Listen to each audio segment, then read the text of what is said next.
একটা জিনিস আমার মাথার মধ্যে একদম ঢোকে না, সেটা হচ্ছে আমরা কষ্ট করে, এটা সাইকোলজি কি না আমি বলতে পারবো না, সেটা হচ্ছে আমরা যখন এটা কষ্ট করে নিয়ে আসি তখন আমাদের মা বা বাবারা বলে কি যে এই জিনিসটা নিয়ে এসছি সেটা না তুলে রাখ, কারণ এইটা কালকে যখন তোর মাসিরা আসবে বা তোর পিসিরা আসবে, তোর কাকিমারা আসবে, বা যারা সবসময় তোমাদের বদনাম করে বেড়ায়, তো তাদেরকে তুই এটাতে করে চা দিবি, মানে কি এটা ভালো জিনিস,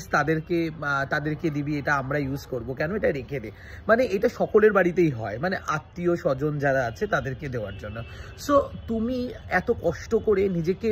গরিব থেকে বড়লোক হওয়ার চেষ্টা করছো, মানে আমি নিজেকেও চেষ্টা করছি, তো আমি নিজে এত কষ্ট করে নিজের টাকা খরচ করে আমি জিনিসটা কিনে আনলাম, আমি চা খাবো বলে, আমি নতুন ডিনার সেটে আমি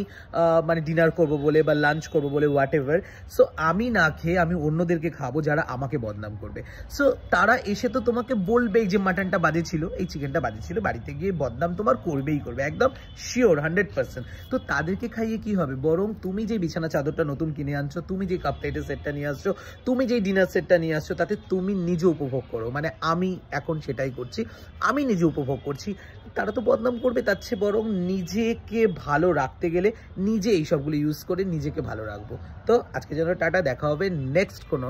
টপিকে।